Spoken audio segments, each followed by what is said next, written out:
자, 요즘에 제가 요즘 특히 드는 생각인데 요렇게 설날에 모여서 자, 가족끼리 얘기를 합니다. 우리도 가족끼리 얘기를 하시더라고요. 자, 70대 우리 아버님들과 40대 우리 형님들이 앉아서 역시 언제나처럼 즐거운 뭐 정치 얘기도 하고 사회 돌아가는 얘기를 하는데, 물론 20년 전에도 마찬가지고 10년 전에도 마찬가지지만 언제나 듣고 있으면 서로 전혀 다른 얘기를 하시잖아요. 우리 70대 큰아버지 작은아버님들이 얘기하는 것과 그 얘기를 분명히 듣고 얘기하는 건데, 우리 사촌 형님들이 얘기하는 거는 서로 다른 얘기를 하고, 뭐 아무리 내가 저 얘기를 들어봐도 서로 절대 이 통합이 될 수 없는 얘기를 하는데 그래도 대화가 된다는 게 굉장히 신기한데, 요즘에 가서 더 듣고 있으면 더 신기한 게, 예전에는 같은 주제에 대해서 입장이 달랐거든요. 불과 한 5년 전 10년 전에는 주제는 같은데 의견이 달랐어요. 이쪽과 이쪽의 의견이. 근데 요즘에 가서 얘기하는 걸 들으면 주제도 달라. 주제도 아니 이제는 같은 주제로 얘기도 안 해. 주제가 달라. 서로 다른 주제인데 어떻게 대화가 되는지 모르겠는데 이게 서로 하고 싶은 말만 하시더라고요. 이게 주제도 달라졌어. 근데 이걸 보면서 느낀 게,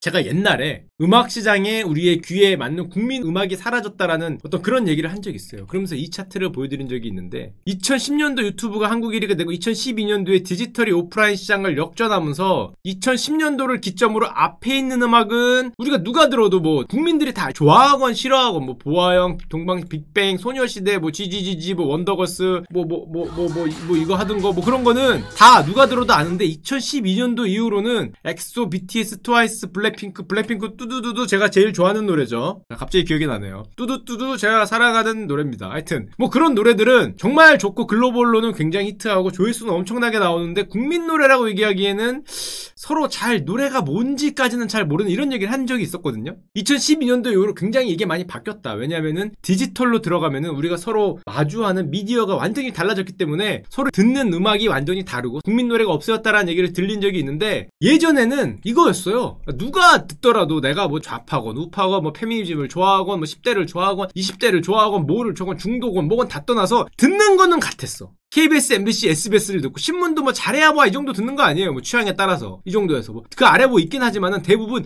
여기 어디에서 나오는 뉴스를 듣고 거기에 따라서 의견이 갈렸거든요. 근데 요즘에는 이렇게 해서 요즘에 이렇게 듣고 있으니까 가면은 어떤 형은 이 얘기를 해요. 근데 어떤 형은 이걸 보고 있어. 아, 그리고 야, 요즘에 누가 나오는 거 웃기지 않냐? 그럼 이거야. 걔가 누군지도 몰라. 걔가 누군지도 모르고. 아니, 이게 서로 뭐 주제는 같아야 얘기를 하지. 주제를 같아야. 이게 완전히 보는 채널도 달라졌기 때문에, 뭐 심지어 메신저도 달라졌잖아요. 쓰는 메신저도 뭐 페메를 쓰고 뭐 인스타를 쓰고 그러니까, 심지어 우리 아버님들은 인스타가 뭔지도 몰라요. 거기서 나오는 유머 코드 이런 건 말할 것도 없고, 주제 자체가 달라. 주제 자체가. 와, 이걸 보고 제가 깜짝 놀랐는데, 예를 들면은 뭐 제가 좋아하는 우리 뚜두두두의 우리 블랙핑크 누님 얘기하는 분도 있고, 또 어떤 분은 가면은 뭐 이런 사람 얘기를 하잖아. 이런 사람. 그럼 이게 누구야 도대체? 이게 누구냐고. 어디서 알지도 못하는 사람 와서 이거 들어봤냐고. 뭐 누가 들어봤겠어? 이거 못 들어봤겠지. 당연히 못 들어본다고. 옛날에 이런 사람은 나올 수가 없었어요. 거기서 당연히 모르는 사람이잖아. 신문이나 어떤 뉴스에 이 형들이나 뭐 이런 형들이 나와야 얘기가 됐는데, 요즘에는 뭐 저런 걸로 얘기를 하니까 완전히 뭐 다른 소리를 하고 있어. 다른 소리. 그 이거죠. 딱 신문기사 내용은 별 상관없고 제목만 갖고 오면 당신의 미디어는 무엇입니까? 뭐 유튜브, 넷플릭스 뭐 보는 게 다르다 보니까 아예 들어온 주제가 다르고 아예 들어온 정보가 달라요. 옛날에는 정보가 같고 판단을 다르게 했는데, 이제는 정보도 완전히 서로 다르게 들으니까 대화가 안 돼. 아, 무슨 뭐 연관 단어가 있어야 대를 할 거 아니에요. 와, 이 대화가 정말. 그래서 요즘에 특히 이번에 설날에 가서 느낀 거는 정말 이렇게 노시더라. 이렇게 심지어 같은 40대 형님들끼리도 서로 다른 얘기하고 있어요. 아, 물론 10대 조카들 뭐 이런 애들하고는 아예 이게 뭐 멀고 서로 이렇게 다른 얘기를 하면서도 대화가 되는 게 정말 신기한 경지가 됐는데, 아, 요즘에 세계가 이렇게 돌아가고 있어요. 근데 이게 우리나라 얘기는 아니고 미국 얘기를 잠깐 드리면은, 얼마 전에 페이스북 본격적인 얘기를 드리기 전에 약간 밑밥을 깔게 말씀드리면은, 2016년이 미국에서 대선이었잖아요. 전 세계가 이제 페이스북 가짜뉴스에 당했다 이런 뉴스가 나왔는데, 무슨 소리냐면은 미국 대선 때 페이스북에 가짜뉴스가 엄청 판을 쳤어요. 예를 들면 이런 거. 프란치스코 교황이 트럼프 지지를 발표했다.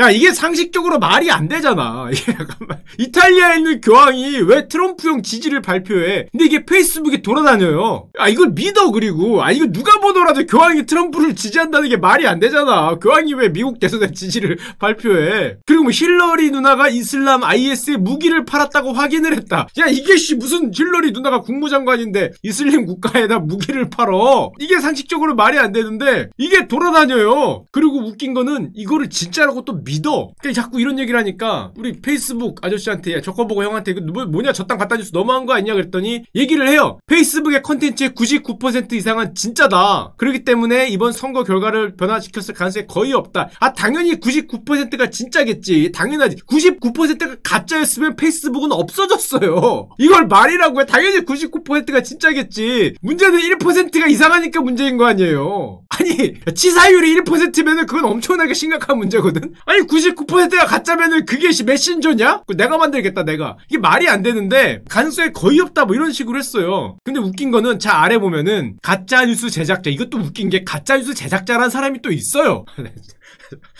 자 이것도 직업인가? 가짜뉴스 제작자라는 직업을 가지신 폴 호너 씨가 있는데 얘기했어요. 뭐라고 얘기했냐면 솔직히 사람들이 더 멍청해졌어요. 왜냐? 확인을 하려고 하지 않아. 네가 할 소리는 아닌 것 같은데. 돌아가셨습니다. 고 호너 씨이기 때문에 당신께서 하실 말씀은 아닌 것 같은데 확인을 하지 않아요. 뭐 이딴 얘기를 하면서 그러면서 기염을 토하셨는데 뭐라고 기염을 토하셨냐면 트럼프 당선은 내 덕분이다 이런 기염을 토했어. 나 그거 보고 잠깐 생각했어. 야 우리 폴 호너 아저씨가 이 트럼프 당선을 위해서 가짜 뉴스를 퍼뜨린 사람인가? 라고 생각을 했거든. 아 이게 트럼프 지지자였구나. 그래 가짜 뉴스 페이크 뉴스를 퍼뜨렸구나 생각했는데 아니야. 이 형은 트럼프 아저씨를 굉장히 싫어해. 되게 바보 같은 사람으로 생각을 하는데 근데 왜 당선이 내 덕분이냐? 저 형이 조금 뭐랄까 너무 순진했어. 어떻게 생각했냐면은 사람들이 트럼프 아저씨가 가짜 뉴스를 만든다라고 퍼뜨리기 위해서 트럼프 쪽에 유리한 가짜뉴스들을 막 만들었어요. 예를 들면 트럼프 당선인에 대한 반대 시위에 참여한 아르바이트생이 돈 받고 동원됐다 뭐 이런 거짓뉴스를 만들면서 생각을 했어요. 누가 이걸 믿겠냐고 싶었는데 사람들이 갑자기 트럼프의 아들과 선거 대책 본부장이 이거를 트위터에 공유를 해.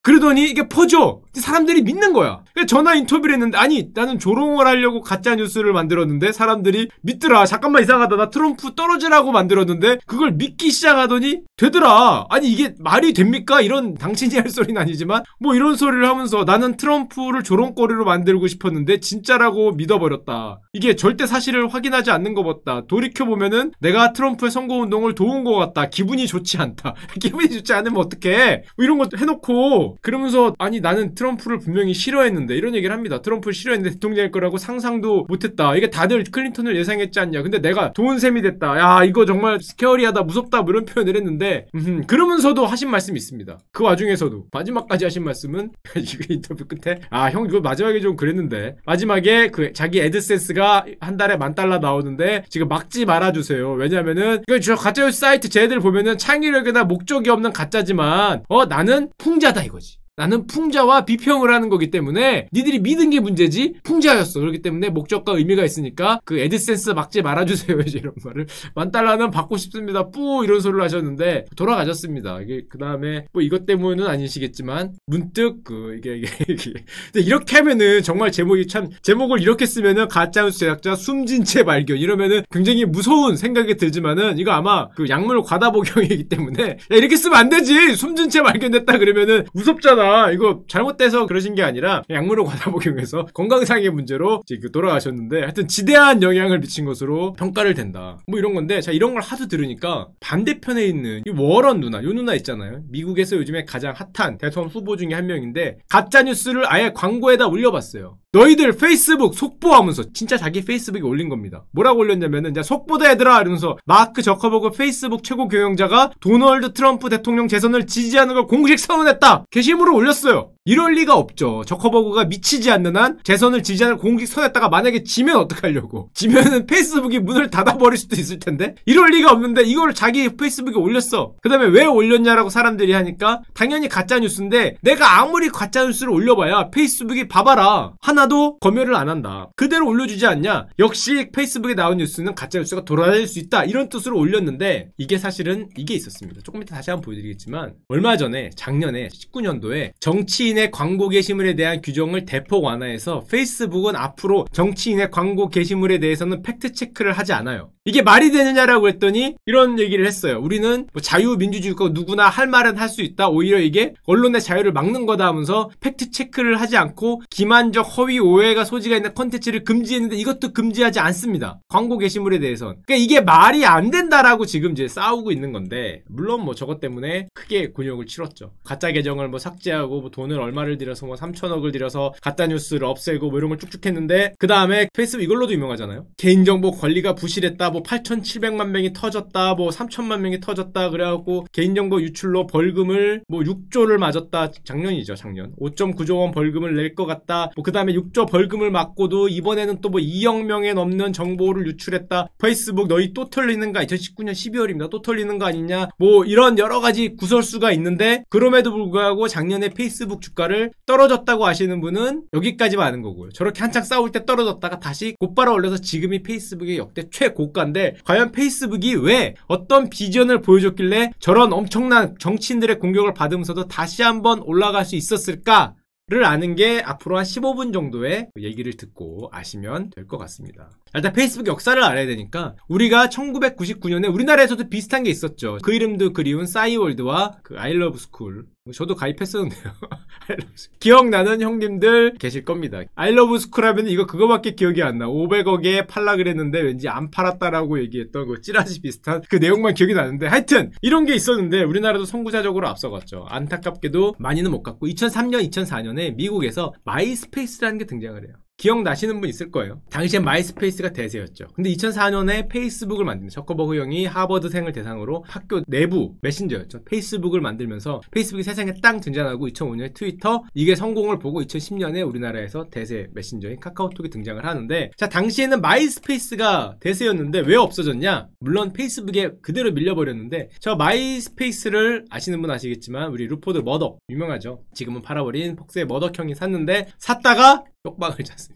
페이스북을 샀어야 되는데 마이스페이스를 샀다가 인수 6년 만에 이거 5억 8천만 달러 거의 6천억을 주고 샀다가 사실상 영원 됐어요. 영원. 20분의 1이니까 한 300억에 팔았죠. 다 날라갔기 때문에 루퍼드 머덕 형이 저걸 샀다가 뭐 그대로 골로 갔는데 자 이때부터 페이스북의 여정이 시작됩니다. 정말 대단한 여정을 걷는데 물론 저커버거 형한테 1조를 줄 테니까 뭐 팔아라 2조를 줄 테니까 팔아라 했는데 저걸 안 팔았죠. 그것도 대단하지만 그건 맨날 드린 얘기니까 넘어가고 페이스북이 2012년에 갑자기 사람들이 쟤네 미친 거 아니야 라는 판단을 합니다. 오죽했으면 신문 기사가 이래요. 2012년 불과 8년 전에 페이스북은 왜 1조 원이나 주고 인스타그램을 샀을까? 1조 원이 나 주고 당시엔 이랬어요. 왜냐? 당시에는 직원 수 13명 창업한 지 1년 4개월 사장 나이 26세였어요. 인스타그램 직원 수 13명이야. 근데 1조 원을 주고 샀어요. 그것도 일주일 전에만 해도 한 5억 달러 정도면 살 수 있지 않을까 그랬는데 페이스북이 더블을 줍니다. 안 팔 것 같으니까 업계에서 5억 달러 내외 아니야 그랬는데 레이스를 쳐. 10억 불. 10억 불 줄 테니까 팔아라. 와 이게 당시에는 어떻게 너무 비싸게 산 거 아니냐. 한 5천억이면 살 거. 더블이 아니냐라고 샀는데 얘기를 했는데 조금 이따 보여드릴게요. 얼마나 대박이 났는지. 신문 기사로만 말씀드리면 인스타그램의 앞으로 향후입니다. 지금 당장은 아니고 향후의 기업 가치가 111조 원. 100조가 넘지 않겠냐. 1조에 샀거든요.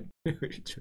100조가 넘지 않겠냐라고 예상을 하고 있어요. 지금 이용자 수가 10억 명을 넘었는데 앞으로 20억을 넘지 않겠냐라는 이 하나로 인스타그램 하나로 100배 지금 이익이 지금 8년밖에 아니 6년밖에 안 됐을 때죠. 지금 2012년이니까 이때 당시에는 이런 예상을 하는데 페이스북이 저걸로 재미를 본 거 아닌가라고 얘기를 했을 때 2014년에 또 무지막지한 딜을 하나 하는데 기억이 나시는지 모르겠지만 2014년에 왓츠앱이라는 데를 무려 23.5조 190억 달러 와 이건 당시에 정말 미친들이 아닌가라는 얘기를 많이 했는데 190억 달러 23조 원을 주고 왓츠앱이라는 데를 삽니다. 당시에도 마찬가지 소리를 했어요. 너무한 거 아니냐. 인스타그램을 1조를 주고 사더니 그것만 해도 헉했는데 왓츠앱이라는 게 이거 언제 아이러브스쿨이 될 수 있는데 아이러브스쿨이면 문 닫는 거 아니야. 왓츠앱 말고 후스앱이나 뭐 히스앱이나 슈스앱 뭐 이런 게 뜨면은 이거 하루아침에 문 닫을 수 있는데 와 23.5조를 주고 사요. 야 이거 너무 비싸게 준 거 산 거 아닙니까 저커버그 형. 그랬더니 저커버그 형이 한마디 합니다. 딱 왓츠앱은 190억 달러 이상의 가치가 있다라는 얘기를 해요. 왜 그런 가치가 있냐? 세계를 이어주고 싶어하는 비전을 공유한다 이런 표현을 썼는데 이건 되게 멋있는 말이고 조금 이따 보여드릴게요. 이게 어떤 효과를 냈는지. 그리고 마지막으로 보여드릴 인수가 크게 3개를 하는데 이건 좀 작지만 2014년 왓츠앱을 살 때 오큘러스라는 잘 조금 알려지지 않은데 3차원 가상현실 VR 개발업체 당시에 1등을 달리던 오큘리스를 2조에 삽니다. 자, 요 3개를 사요. 여기 3개 산 게 어떤 현상을 갖고 왔냐. 물론 하나를 더 사고 싶었어. 실패한 것도 있어요. 스냅챗. 미국 메신저 스냅챗인데 2013년도에 3조를 주겠다 그랬는데 스냅챗이 안 팔아요. 이걸 또 샀으면 사실은 대박인데 참고로 스냅챗이 누가 만든 거냐면은 우리 미라니 누나의 남편 되시는 요 분이 이 연봉을 6,800억을 물론 이게 주식 때문에 이렇게 하긴 한데 연봉 6,800억을 받았던 우리 스피겔 형의 기업인데 스냅챗은 나중에 상장을 합니다. 상장을 하기 직전에 구글이 3조가 아니라 이번엔 30조에 사겠다고 얘기를 했었다라는 말이 있어요. 썰이 있어요. 썰. 상장하기 전에 30조. 아무리 봐도 저 페이스북에 대항을 해야 되는 건 너네밖에 없다고 스냅을 300억 달러에 산다 그랬는데 안 팔았죠. 상장을 해서 시가총액이 첫날에 뭐 40%가 올랐다, 시가총액이 300억 달러가 됐다라는 뉴스와 함께 여러분들이 기억나실 뉴스는 그 다음 뉴스가 이거죠. 제2의 페이스북이라고 부르던 스냅이 페이스북에 밀려서 그대로 추락을 하면서 뭐 10대 이용자가 떠나고 지금 뭐 최악의 성적표고 부진하고 주가가 바닥을 치고까지 들었으면은 조금 옛날 뉴스까지 들은 거고, 자, 그 다음에 주가가 어떻게 됐냐면은 이렇게 됐어요. 다시 이렇게 내려갔다가 여기까지 왔어요. 거의 상장 시점에 고점까지 다시 왔는데 스냅도 나름 그렇게 못 나가고 있는 건 아닙니다. 자, 하여튼 여기까지 들으면은 페이스북이 지금까지 뭐뭐를 샀는지를 쭉 봐왔는데 그걸 왜 얘기 드리냐? 지금부터 페이스북의 위험찬 모습을 보여드릴게요. 자, 이게 미국 주요 SNS 메신저의 월간 활성 이용자 수 MAU입니다. 1등이 당연히 페이스북이고요. 2등이 왓츠앱이고요. 3등이 페이스북 메신저입니다. 페메. 4등이 인스타그램. 이게 뭐예요? 한 회사 거죠. 이거 한 회사 거예요. 한 회사 거. 이렇게 보면 다 달라 보이지만 페이스북, 왓츠앱, 페메, 인스타그램 다 한 회사 거. 뭐 이거 다 합치면은 뭐 몇 퍼센트일까? 90 몇 퍼센트 될 것 같은데 계산은 안 해봤지만. 자, 그렇게만 돼 있냐? 전 세계로 고개를 돌려봅시다. 자, 소셜 미디어 랜드스케이프 딱 나오죠. 페이스북, 왓츠앱, 페메, 위챗은 중국이니까 빼고 인스타그램. 전 세계 1, 2, 3, 5위가 페이스북 거예요. 요 아래 중국 거잖아. 여기다가 만약에 유튜브를 넣는다. 액티브 유저로 보면은 소셜 플랫폼에 페이스북이 액티브 유저도 1등이에요. 유튜브가 2등, 3등이 왓츠앱, 4등이 페메 메신저, 위챗은 이제 중국 거니까 5등이 위챗, 6등이 인스타그램. 사실상 독점했죠. 다 가지고 있죠. 유튜브 정도 빼면 유튜브는 사실 메신저는 아니니까. 자, 이거를 만약에 좀 더 떠오르는 시장만 본다. 자, 인도 봅시다. 인도는 물론 유튜브가 지금 1등이긴 한데 페이스북, 왓츠앱, 인스타그램, 페메 다 가지고 있죠. 자, 이거를 이렇게 얘기하면 너무 안 와닿으니까 제가 색깔 칠하는 걸로 보여드리겠습니다. 자, 전 세계 나라별로 탑 메신징 어플리케이션인데 여기가 왓츠앱이고요. 자, 여기가 페이스북 메신저가 1등을 하고 있네요. 자, 여기도 왓츠앱이고요. 자, 여기는 페이스북 메신저고요. 자, 여기도 페이스북 메신저 왓츠앱입니다. 바이버 조금 요거 빼고요. 자, 여기도 페이스북 메신저고요. 자, 여기는 텔레그램 있네요. 텔레그램 빼드리고요. 자, 이렇게 지금 제가 칠하고 있어요. 이렇게 있고, 자, 여기도 그거고요. 자, 여기도 페이스북 메신저, 텔레그램은 빼고, 자, 요렇게 카카오톡은 빼고요. 카카오톡 있죠. 카카오톡은 잘 빼야 됩니다. 정교하게. 자, 위챗을 빼야 되는구나. 잠깐만요. 죄송합니다. 여기도 칠하고, 라인 어디 있는데, 라인 있죠. 자, 라인은 여기고요. 라인은 좀 조심해서 안 칠해야겠다. 한마디로 라인과 카카오톡이 여기고, 여기가 위챗이고, 죄송합니다. 안 칠한 데 있었네요. 자, 여기도 페이스북이고요. 자, 라인이 여기 어디 있습니다. 여기 어디. 기억이 잘 안 나는데 여기 어디 라인 뭐 조금 있고요. 하여튼 조금 있어요. 조금 있고 여기는 또 역시 페이스북이죠.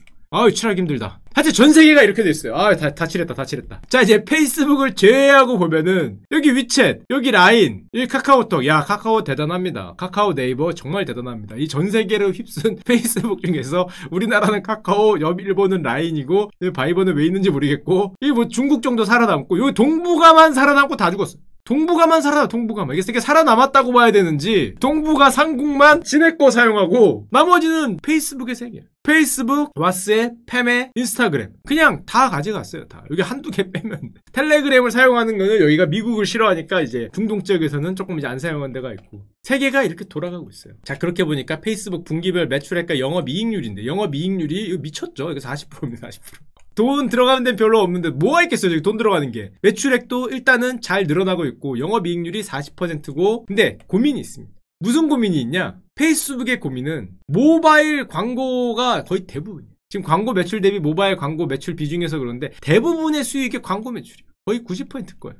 수익원이 굉장히 약한 데다가 저커버그 아저씨는 약간의 컴플렉스 비슷한 게 있습니다. 컴플렉스라는 뭐하고 안타깝게 자기가 생각하는 게 뭐가 있냐, 이게 있어요. 저커버그 아저씨가 생각하기에 모바일 시대에 우리는 페이스북은 애플이나 구글에 비해 뒤처질 수밖에 없는 구조야. 왜냐? 애플이나 구글이 주요 모바일 플랫폼을 선점하고 있고 페이스북이나 왓츠앱이나 인스타그램은 그냥 모바일 플랫폼 위에 있는 어플리케이션 기업이지 않느냐. 쟤네 플랫폼이 있고 자기들은 그 위에 있는 어플리케이션에 불과하면은 우리는 뒤처진다는 거. 얘네 위에 있기 때문에 얘네에 좌지우지 되는, 그렇기 때문에 당연히 뭐 디지털 광고 수익 분야에서도 구글의 아성을 넘지 못하고, 그렇기 때문에 전략적 포지셔닝의 변경이 필요하다는 걸 생각을 해요. 이게 고민이에요. 페이스북의 고민. 그 고민이니까 이 레포트에 나오는 건 차세대 컴퓨팅 플랫폼으로 아까 전에 보여드린 VR, 오큘러스 같은 애들을 만약에 가상현실 시대가 오면은 이기기 위해서 오큘러스를 사서 여기를 밀고 있다 그러는데 이건 한참 뒤의 얘기고, 이걸 떠나서 전략적 포지셔닝 변화가 필요한 상황이에요.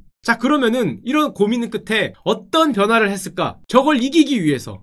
지금 구글이나 애플이 전 세계 플랫폼을 잡고 있고 자기들은 그 위에 있는 이 상황을 이기기 위한 고민 끝에 전략이 나옵니다. 어떤 전략이 나올까요? 사실 2017년, 18년부터 조금씩 보였는데 2019년부터 페이스북 메신저, 인스타, 왓츠앱을 서서히 통합하고 있어요.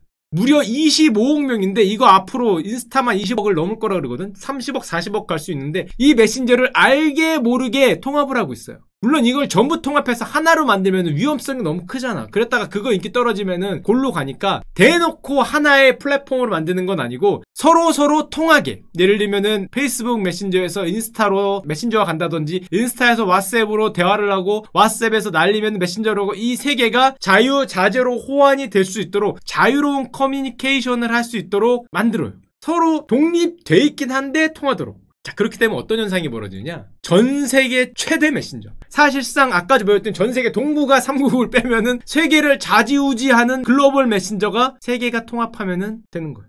일단 이런 현상이 벌어지고, 잘 보시면 여기 from 페이스북 이런 게 써있어요. 인스타그램 잘 보면은 뭐 from 페이스북, 왓츠앱에서 써있고, 그리고 페이스북 예전에 이런 색깔이었는데 이런 색깔을 통일하기 위해서 뭐 녹색도 있고 이런 색도 있고 뭔가 살짝 로고도 바꾸고 서로 우리가 다 하나다라는 느낌을 상당히 많이 주고 있고. 자, 그러면은 우리가 통합했다고 가정을 하고 대충 통합이 됐으니까 세계 최대의 메신저망이 됐어. 메신저망으로 끝나면 안 되죠. 여기다가 얹혀야죠. 뭘 얹혀야겠어요? 일단 당연히 이런 거 얹혀야죠. 24억 명이 연결된 망이 있으니까 결제를 얹어요. 페북페이죠. 2019년 11월 26일이에요. 페북페이 같은 게 등장하면서 결제망을 얹습니다. 사실은 저 망에 자기네들도 스마트폰을 떠나서 스마트폰 말고 그 다른 플랫폼에 나오더라도 흔들리지 않는 어떤 망이 되고 싶어요. 어떤 네트워크. 지금은 스마트폰 애플과 구글의 위에 있지만 그걸 떠난 다음 넥스트가 나오더라도 흔들리지 않는 네트워크 망이 되고 싶기 때문에 그 위에 결제도 올리고 이 위에 모든 거를 다 올리는 거를 시도합니다. 가장 대표적인 게 결제망을 올리는 거예요. 페북페이. 그리고 생각을 하는 거예요. 뭐를 올렸을 때 내가 가장 강력해질까? 뭐를 올렸을 때 저기에 애플이나 구글 같은 플랫폼 기업에 흔들리지 않을까? 뭐가 될까요? 제일 쉬운 게 금융 플랫폼으로 하는 거예요. 모든 거를 다 올릴 수 있는 망인데 일단은 금융 플랫폼으로 올려버리면 이제 더 이상 흔들리지 않는 막강한 네트워크가 될 수 있겠구나. 이런 생각을 하고 여러분들이 지금 계속 얘기하는 이거를 출시하죠. 리브라를 출시해요. 자기들의 금융 네트워크가 정말 막강해지려면은 전 세계 지금 세 개를 다 휩쓸었잖아요. 이 세계에서 양쪽으로 계속 움직이면서 통할 수 있는 커런시가 필요하니까 암호화폐를 갖고 온 다음에 리브라를 올려. 이게 당연히 미국 정부가 막고 전 세계 정부가 막으니까 니들 해주는 대로 다 해줄게. 뭐 스테이블 코인으로 해줄게. 뭐 달러에 연동으로 해줄게. 뭐 유로에 연동으로 해줄게. 니들 원하는 거 다 해줄게. 하게만 해주세요. 왜? 우리가 전 세계를 휩쓰는 네트워크 망이 돼야 되니까. 자, 이러면서 서서히 하나씩 올립니다. 사실 우리가 올린 걸 많이 보고 있어요. 예를 들면 이런 거죠. 인스타그램은 요즘 뭐가 됐어요? 사실상 누가 보더라도 이거 커머스 플랫폼이 됐죠. 야, 인스타그램 들어가면 요즘 뭐 무슨 쇼핑이네 무슨 구매네 엄청 많이 떠요. 근데 사실상 커머스 플랫폼이 됐고 아예 대놓고 얘기를 합니다. 인스타그램 CEO가 인스타그램의 미래가 뭔가요? 두 가지를 크게 지금 밀고 있다.